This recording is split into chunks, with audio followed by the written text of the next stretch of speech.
Hello, everyone. Coming up here, as you see, MJL and Big Mighty Warlow. That was from last week, but we get into this week after MJF had issued the ramifications for the Big Mighty Warlow. MJF decided that Warlow must take 10 lashes. Because the big man Warlow take the 10 lashes, as big as he is, strong as he is, as an ox. Warlow took the lashes. Did MJF make a proven point? We'll talk about it later on in the show. As well as we kick things off with world champion Heyman Adam Page takes on, I don't want to botch his name, Consenso Tasasi in the opening match with CM Punk, the number one contender for the AEW World title, on commentary, as well as the Workhorsemen um versus Keith Lee and Swerve Strickland. As the Workhorsemen went against Keith Lee and Swerve Strickland in the match, as well as the Joker match. Samoa Joe in the men's cup for the Owen Hart tournament goes against the Joker. Who is that going to be? We had to find out and see. As well as the face-to-face confrontation between Chris Jericho and William Regal. What was the confrontation all about? All we have to tell you is it was going to be something that many people were going to see and to see believe, as well as the Owen Hart Cup for the men's. Kyle O'Reilly takes on Ray Phoenix, who's going to advance into the Owen Hart quarterfinals, as well as the women's. Dr. Britt Baker takes on the Joker. Who is going to be? We just have to wait and see. All this and more when the Pro Wrestling Show presents the AEW Ring Report, and it starts right now. Hello, everyone. Welcome to the AEW Ring Report. Coming up, as you see right here, he went from being every name you Johnny name by lately you can come. I'm surprised he didn't call himself Johnny by come lately. Well, John, he calls himself Johnny Elite now. He has, I was thinking he made the jump to AEW, but he hasn't been made official. Well, he has returned and returned in a big way fashion. He was the cup, the opening cup for Samoa Joe. Johnny Elite, or what the hell you want to call him, made his debut going against Samoa Joe in the Owen Hart Cup and did an impressive showing, but did not win. Samoa Joe advances on to the tournament. Samoa Joe. Samoa Joe wins by default, and he will meet whoever the winner of the Adam Cole versus who's on the Adam Cole? The Adam Cole versus Jeff Hardy match. So we'll see that. Well, he has to go through some Kyle O'Reilly to do so. So Samoa Joe will take on Kyle O'Reilly sometime next week. But well, the decisive match it was, as well as Heyman Adam Page took on Noshi. What's up his name is, and we're seeing Punk on commentary. Heyman Page won, but at the end of the match, CM Punk came out to confront the champion face to face. Would thought CM Punk, would thought Heyman Page would have done CM Punk move to tick him off, but didn't do so. Man, Heyman Page got a new attitude, new life, or whatever you want to call it, but we'll have to wait and see on that one and see what's gonna entail to that as well. Well, we tell you this. Something that many people never thought saw coming, but would see coming. Warlow, the mighty Warlow. After last week, Warlow looked dominant in his match. With the rules of what it was going to take to get his hands on MJF, to get his hands on that scrawny little, you know what, MJF. But Warlow made his entrance. Made his entrance like a Goldberg like, and you can see some of the bodyguards are some of Booker T's students. Warlow made his way around to the ring, but Warlow took the lashes like a champ. Warlow took a beating, and it didn't phase him. and it made MJF furiated, mad, and it didn't phase him one bit. Warlow wanted to get his hands on MJF one way, one how, but got kicked in the crotch by MJF and Shawn Spears got him beaten up. So Warlow went through the 10 lashes. So he gets his hands on MJF.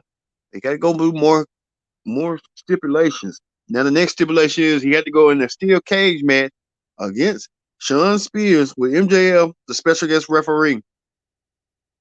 So everyone's looking forward to that match as Shawn Spears did his dominance by doing his move, the Death Valley Driver, onto Warlow. We'll see Warlow versus Shawn Spears. Whenever that match happens, we're gonna be the first ones to let you know. Could happen next week or could happen soon before the event.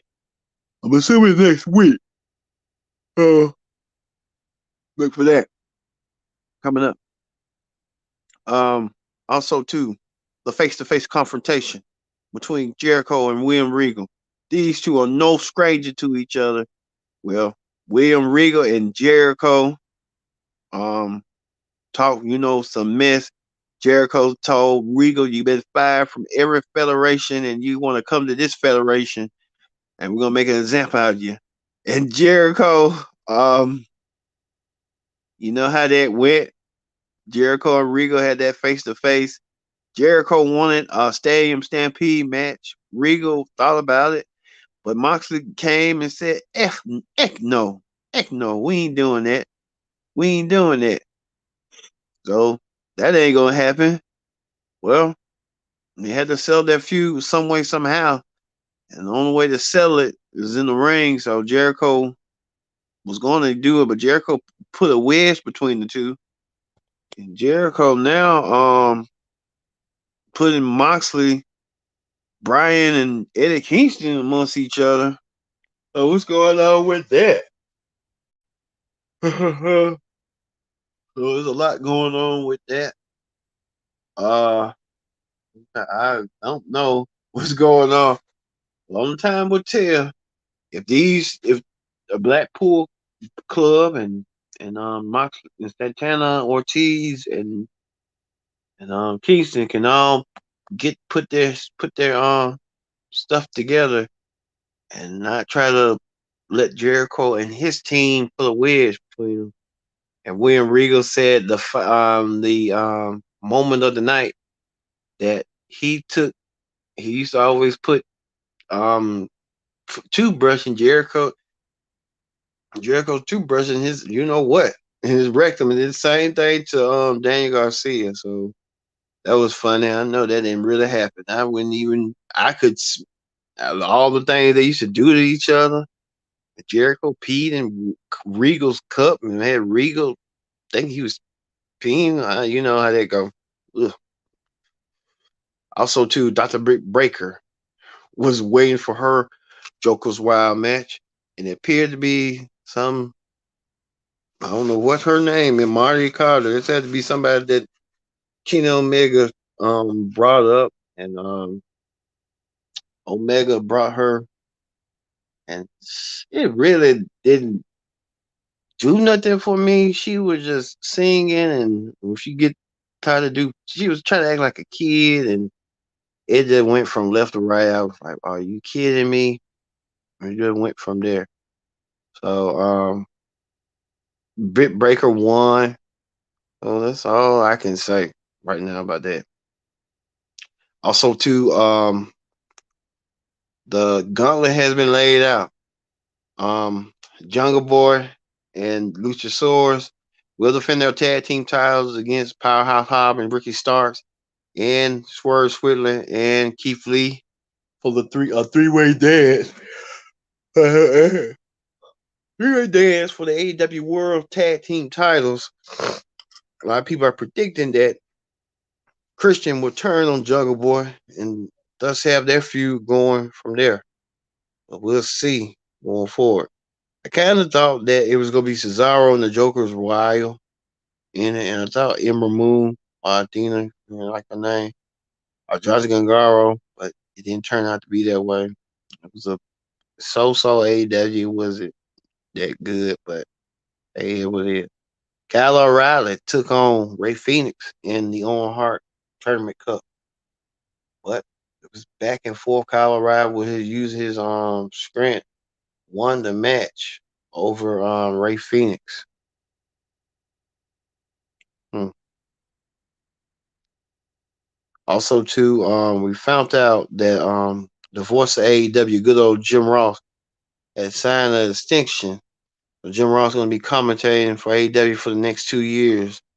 So good for good old Jim Ross. He wants to end it on his 50th year in wrestling, and what a fitting way to do so for Jim Ross. Plus, too, we told you that Dr. Britt Baker won her match against that I forgot whoever her name is, Kenny Omega's favorite. She won her match over this singing pop star, Indian, or whatever you want to call it. Also, too, there was the main event. Jeff Hardy versus Adam Cole in the Owen Hart Tournament Cup. Who was going to advance? Well, it was back and forth. Jeff Hardy put up a good fight, but Adam Cole won the match, and thank God Adam Cole won the match. So thus setting up a feud that might be the Hardy Boys versus the Young Bucks at Double or Nothing. Might be Sting and Darby Allin versus Red Dragon. So we got a lot of feud going on coming forward.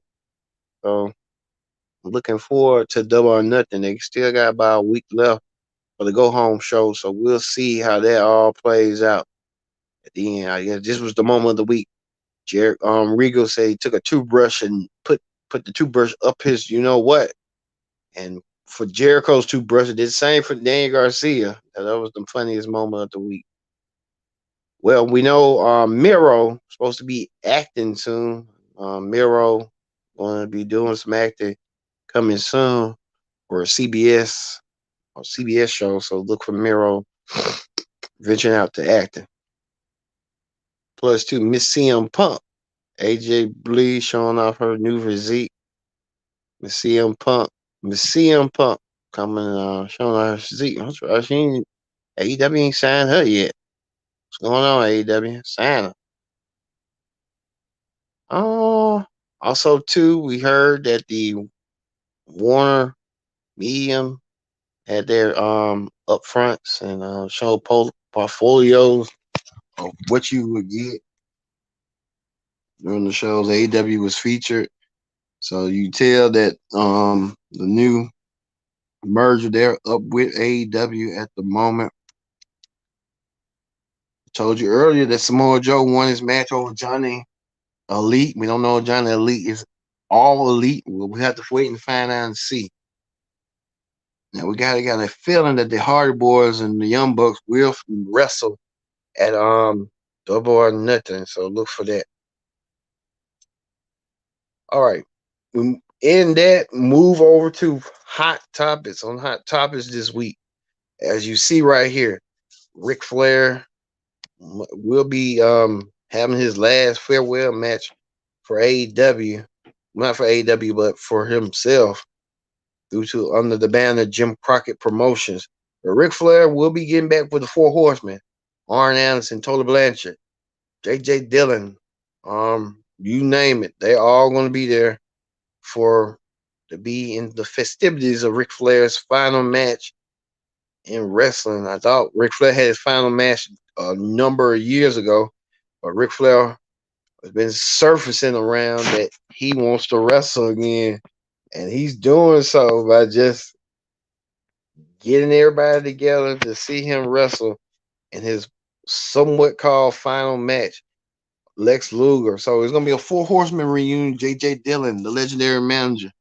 They said all together on stage for the first time and last time. So Ric Flair having his final match, and for himself, he's going out. They said he wanted Ricky Steamboat, but Ricky Steamboat declined. So Ric Flair having his final match under his son-in-law, wrestling podcaster Conrad Thompson. Ric Flair, the Nature Boy Ric Flair. and this last match under those auspices. Right. You see also too, WWE online show, weekly online show, The Bump, said they're moving next week, and starting June 6th to 1 p.m. instead of the morning. So you get to see The Bump at 12 p.m.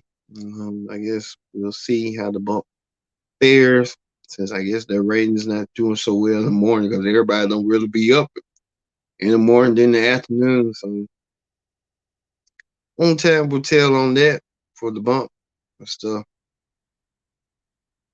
All right. Also, too, OVW, the Ohio Valley Wrestling Organization, has made a deal with either Netflix, HBO Max, Prime, or Disney or Hulu. One of those streaming companies will be doing a docu-series on wrestling. OVW was chosen, so look for that coming in the near future as well. All right, we're gonna end it with CM Punk and world champion Heyman Page before their face-to-face for their match at Double or Nothing. I've been your host, Kendrick Dix, saying thank you all for watching, and we'll see you this Friday for the SmackDown Ring Report. See you then.